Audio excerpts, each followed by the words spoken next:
Welcome to the Change Book Podcast. My name is Rachel Best, and this is our co-host.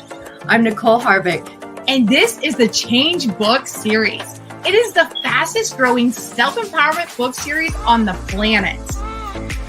This spans over 30 countries, and we now bring them all together in a powerful podcast destined to change people from all corners of the globe.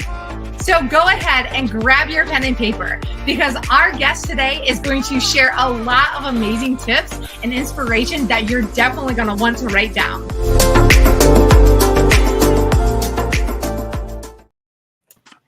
Hello, everybody. I am Nicole Harvick, and I am one half of the Change Book Podcast. And we have Rachel here today. Rachel, how are you? I am fantastic. How are you two?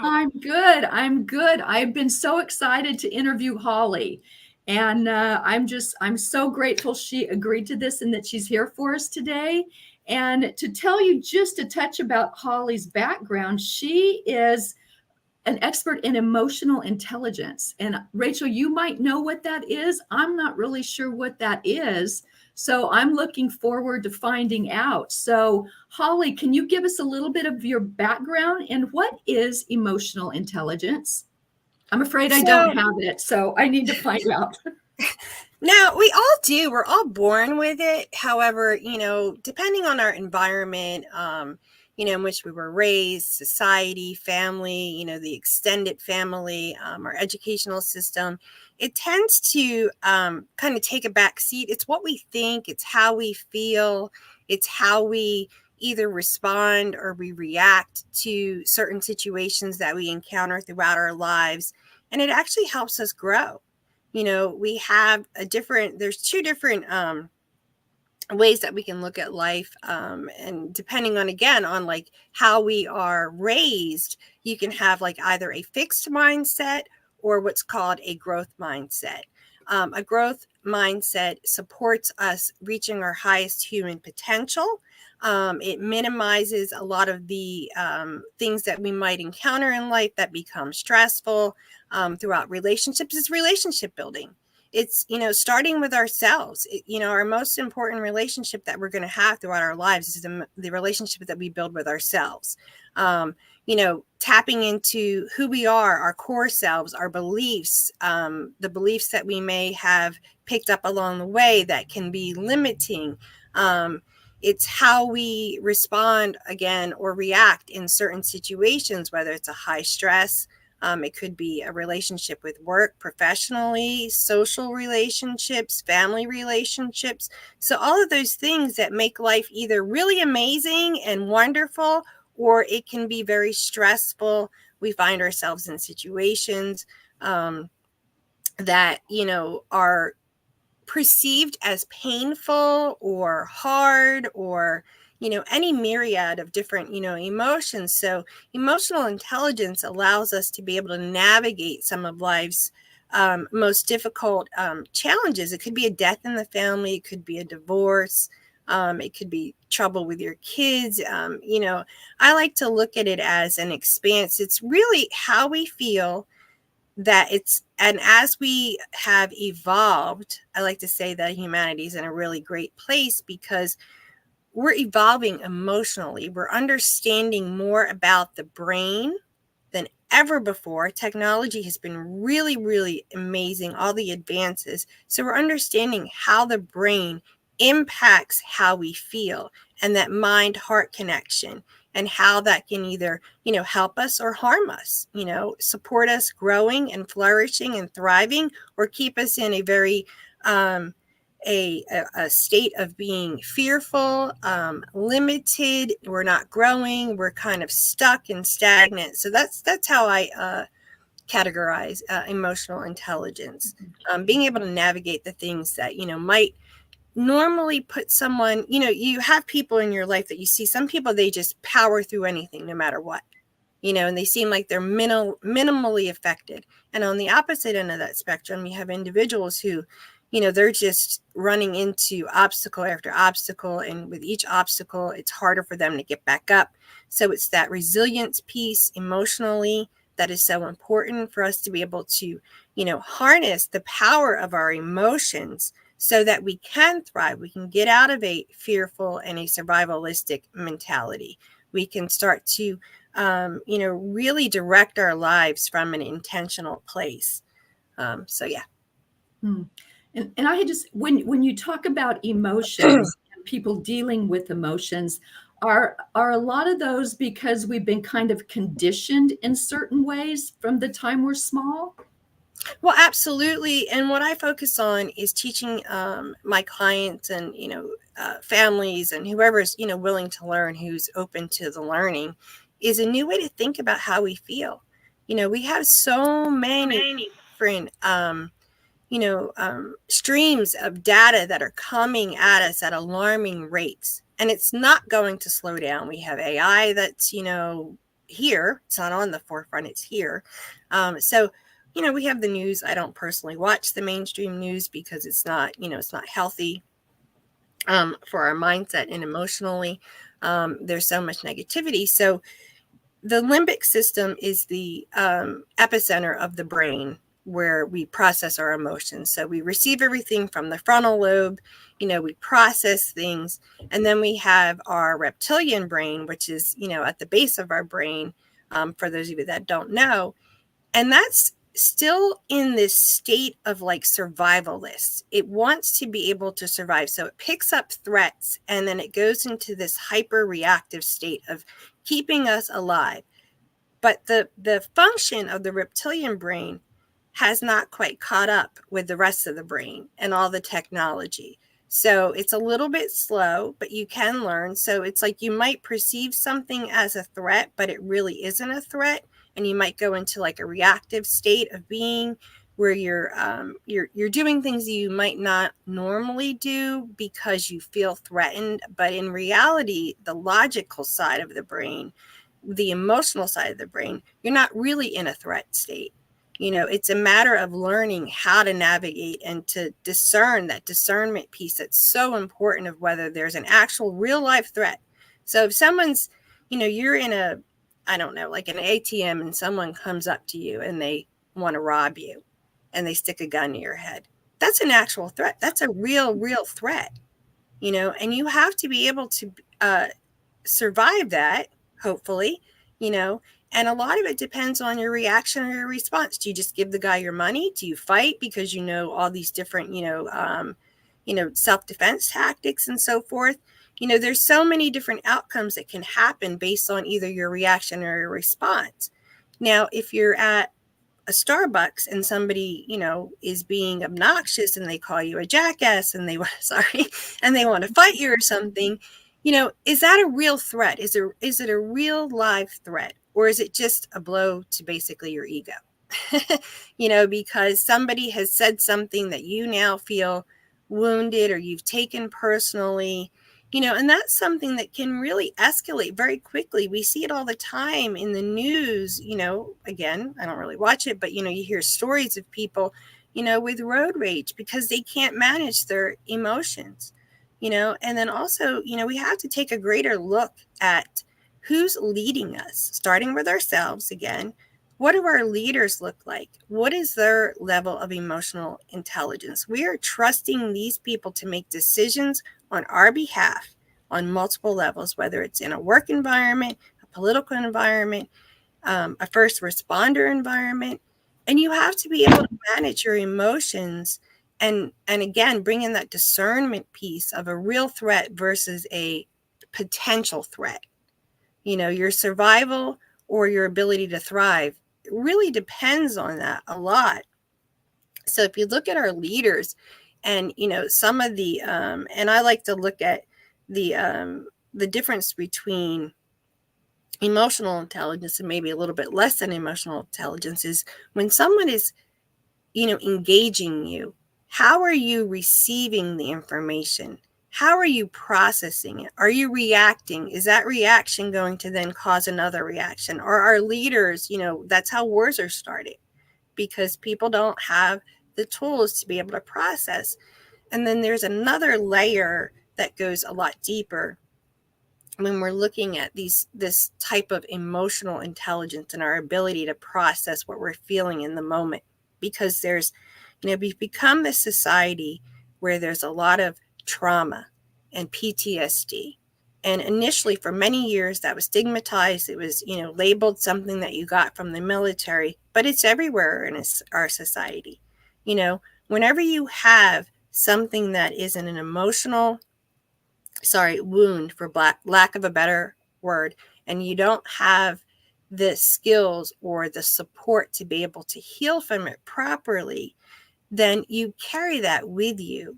Our traumatic experiences are many. They can be few and far between, or they can have a ripple effect. And if you don't have the tools to be able to really recover from them, then it stays with you. It goes into your body on a cellular level. And then you are in this hyperreactive state, and they start to compound. The effects of the wounds compound, and you're not engaging in life from a true, authentic self, who you are authentically. So that's kind of, in a nutshell, a more expansive view of what is happening with emotional intelligence. So excuse me, I need some water. That's very interesting. And I'm just curious, excuse me. Many of the people that I work with, I find so many traumas are before age 7. There's so many childhood traumas, that people, obviously that's in their subconscious. So they're acting out on those emotions of when they were a tiny child. What do you think about that? Well, I mean, we know more than we have known for decades, and the information is still, the data is still coming in. Excuse me, I'm just getting over a cold. So I'm a little bit congested, and I'm going to be drinking a lot of water. But, when we don't have the tools, or actually more so, the most powerful tool is the awareness piece, that you even have these or these open wounds, if you will, because they do remain in our subconscious for decades to come. You have people that will, they know something isn't right. They're out of alignment. Something isn't, quite, they don't feel, I guess, connected to themselves. There's a cognitive dissonance. There's an emotional dissonance. You're disconnected from who you are, and you just know you're not feeling well.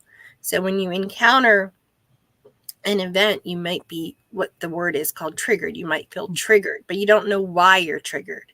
You just know you're triggered. Someone said something or did something, and on an energetic level, you're not, your body is responding because it may have been a car accident. You may have been bitten by a dog. Someone may have bullied you as a child.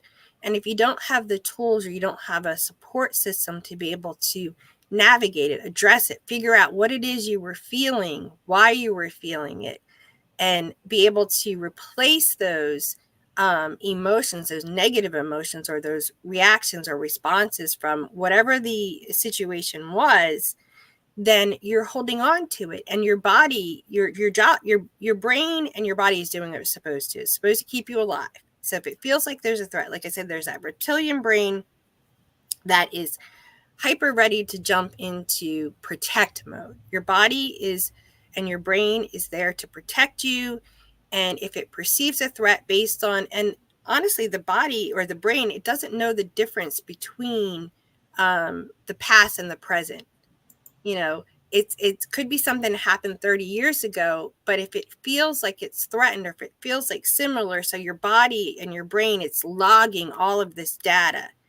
And it's saying, okay, well, it's logging the circumstances, it's logging maybe the tone of the voice energetically. So if you got bit by a dog and you hear a dog off in the distance, then your body is saying, oh my gosh, there's a dog, and there was harm that was caused to me, whether it was 30 years ago or 5 days ago. You're going to be reactive, and you're going to want to protect yourself. So the body's doing what it's supposed to do, but there is a gap in between, if you will, that needs to be filled. And that's filled through, therapy. Some people will go to therapy for years on end.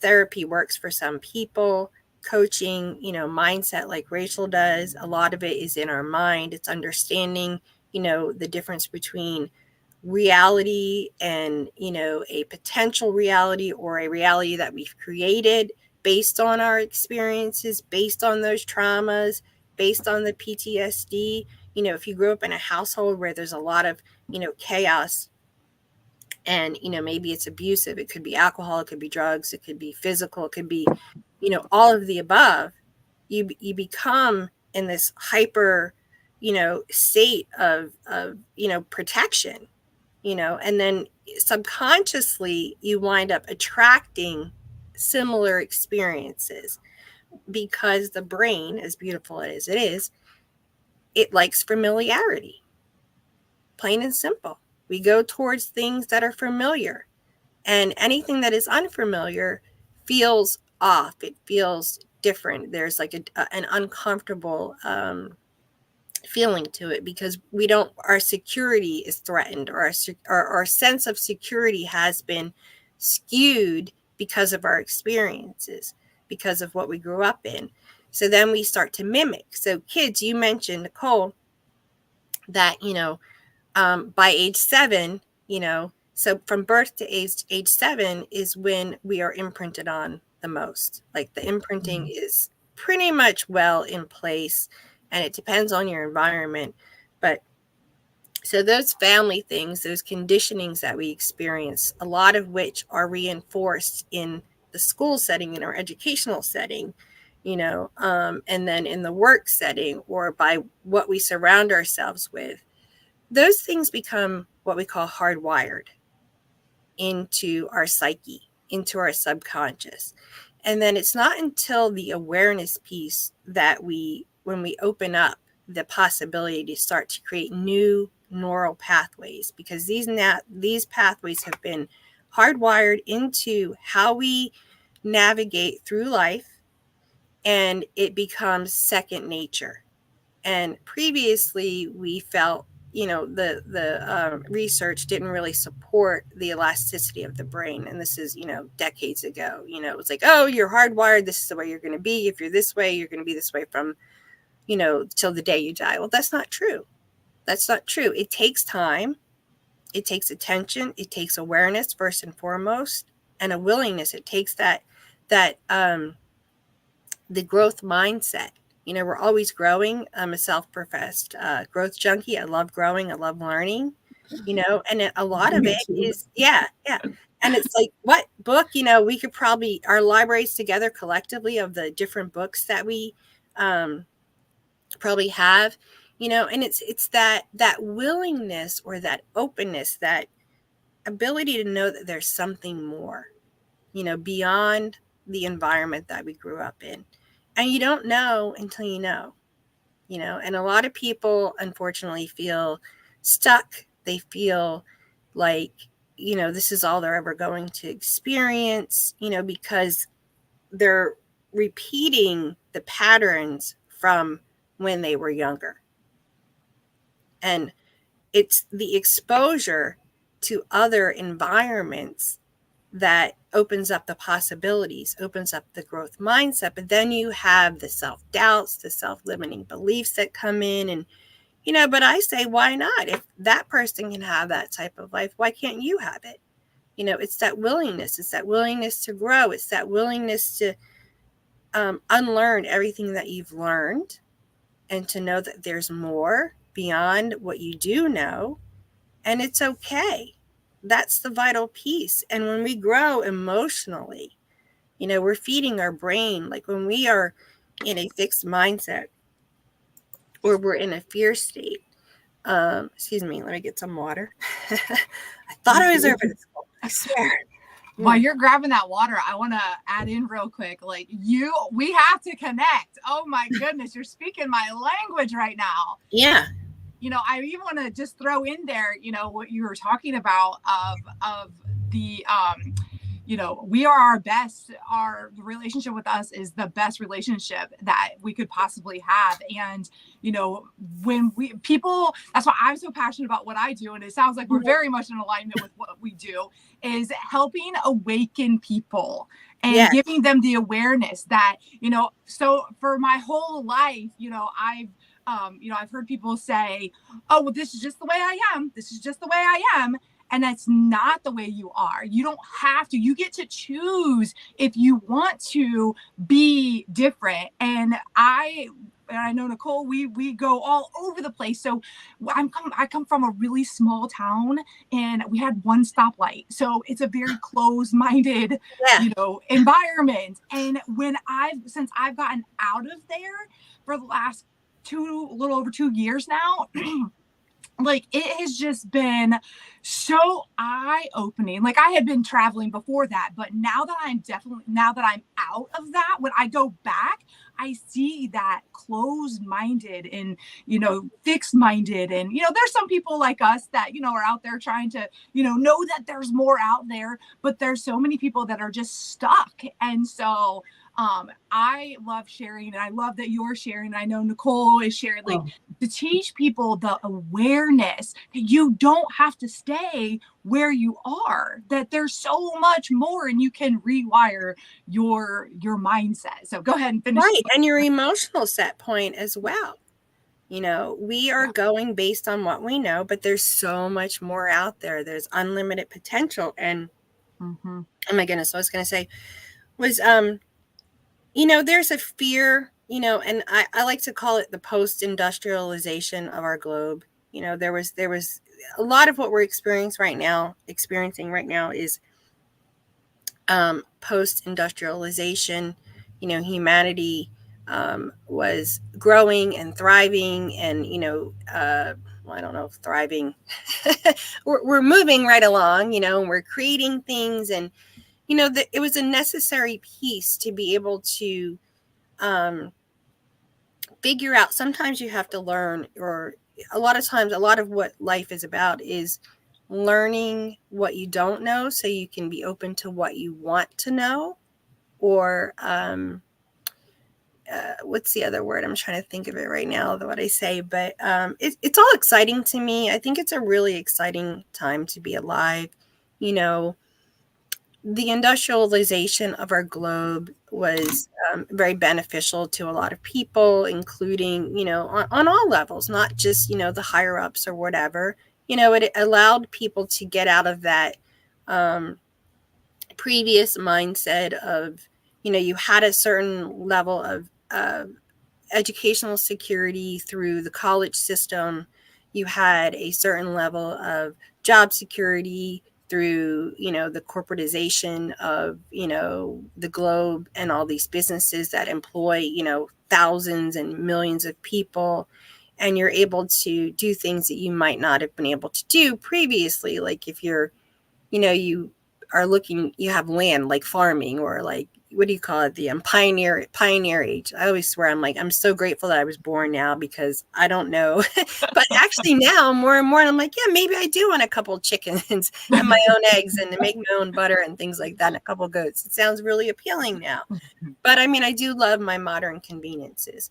But pre-modernization of our globe was a scary time. Like, you didn't have central heat and air conditioning. You didn't have, the luxuries that we do have today, indoor plumbing. We had outhouses, and we had, nature to contend to. And now we're in our nice little comfortable bubbles. And I think society as a whole, we have everything that's delivered to us in nanoseconds, information on anything. And, we have the internet and social media that has transformed the way we connect with people. And I think we've become largely complacent. What do I need to know? It's like we're in this new age of exploration. We're wanting to know more about who we are in a spiritual sense, in the essence of who we are as spiritual beings, because we are spiritual beings having a physical experience. The core of who we are, we're energy. So when I look at emotions, emotions, and I break it down, is that the E is the energy part. We're all made up of energy, right? And it's the energy that we're expressing into the physical realm that manifests into our experiences. So when we are, we're either reacting or responding. I've said that a couple times now. As we're engaging and we're building these relationships with, whether it's a family member, our partner, our children, life is all about relationships. 100%. AI, social media, all of that, without the core of who we are, and that's to be connected and to experience life from a place of feeling fulfilled and purpose. And we all want to be happy and healthy and to experience joy and love and peace, and a lot of what we're seeing in the world is the opposite of that. From the media streams and things like that, because there's a lot of people that have to benefit from it. You have to look at who's willing to benefit from, so our emotions are being used against us.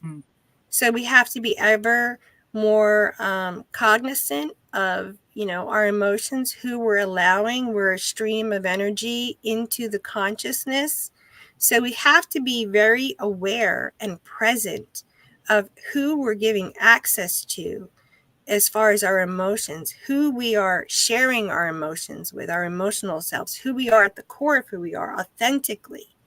We have to be very conscious, because if you're not, then you open yourself up for things that you don't want to experience. You open yourself up for manipulation. Everybody's vying for our attention. Everybody's vying for our attention because we have some sort of, there's something they want. Everybody has their own agenda, right? Everybody has their own dream. Everybody has their own plans, all these things. But if we're not conscious and we're just, giving our energy to people who don't value it, what do you value? What are your own personal values? What is your own emotional net worth? Are the people in your life, are they harming you? Are they helping you emotionally? Are they supporting you, or are they, sabotaging you? Right? So we have to take all of these things into it's personal accountability is what it is at the end of the day, and being really in tune with who you are, the life that you want to create. My own personal experience, I had to learn a lot and it was great. And it was not fun while I was going through it, but it was me. There was a lot of chaos at one point, and I felt like, it can't be everyone else. It has to be me. So I did the work. I started doing the deep dive and looking into what I could do that would help me have a better experience and, be more intentional with the experience that I wanted to create and the love that I wanted to feel. You have to be courageous in this life to be able to seek out. You have to be an observer. You have to be aware. You have to be an observer, and you have to seek out the things that support the life that you want to have. And that all starts with our emotions, how we feel. You're either aligning with more of what you don't want, or you're aligning with more of what you do want. Wow, that's very profound. That's really profound. And I know we're coming to the end now. So one of the questions I want to ask you is, how does it feel to be part of the Change book? Oh, well, it was a no-brainer for me. It was amazing. So I had done an interview. I was hosting a show with Jim Britt a couple years ago, and he's just an amazing human being. Yes. And, you just want to, honestly, it just ties into everything that I just, surmised, is that what do you want to experience in this life? What do you want to feel?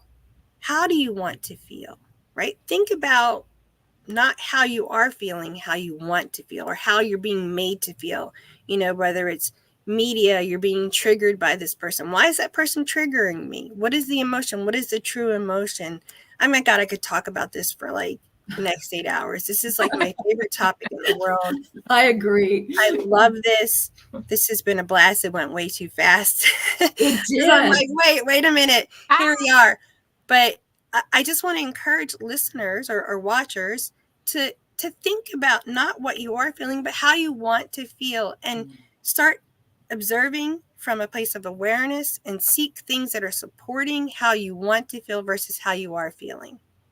Right. And then that's the best direction to go in. Are the things supporting me or sabotaging me? Are they alignment? Is it helping me or harming me?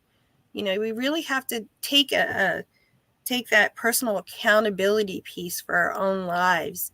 And then once you do that, then you start to interact and build relationships of deeper authenticity, and you are less likely to project on other people. Well, tell everybody how they can get a hold of you. So my website is either hollieemery.com or emotionalwealthbuilding.com. So I have a class that I'm launching to help people really harness. It's going to deal with, I have the 7 E's of emotional wealth building. It might be 9 because I keep finding little gems, but right now it's the 7 E's, and I break it down really simplistically for people to be able to start harnessing the power of their emotions. I'm on Facebook, Holli Emery. I have the Emotional Wealth Coach on Instagram, and I'm just here, and I want people to be happy and healthy and to thrive and to really just life is so beautiful. There's so many good things out there for us, and I want people to just know that they are beautiful and powerful and can have an amazing life no matter what you've been through.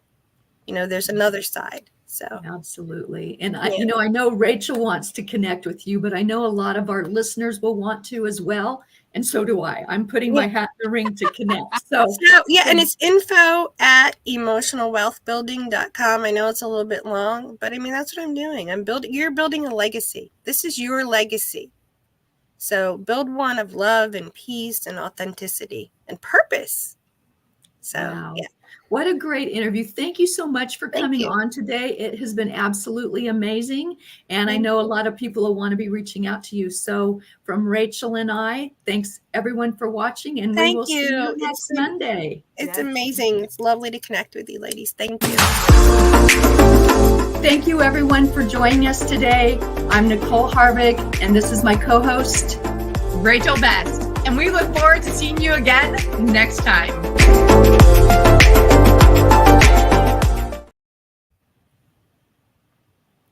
Okay. Wow.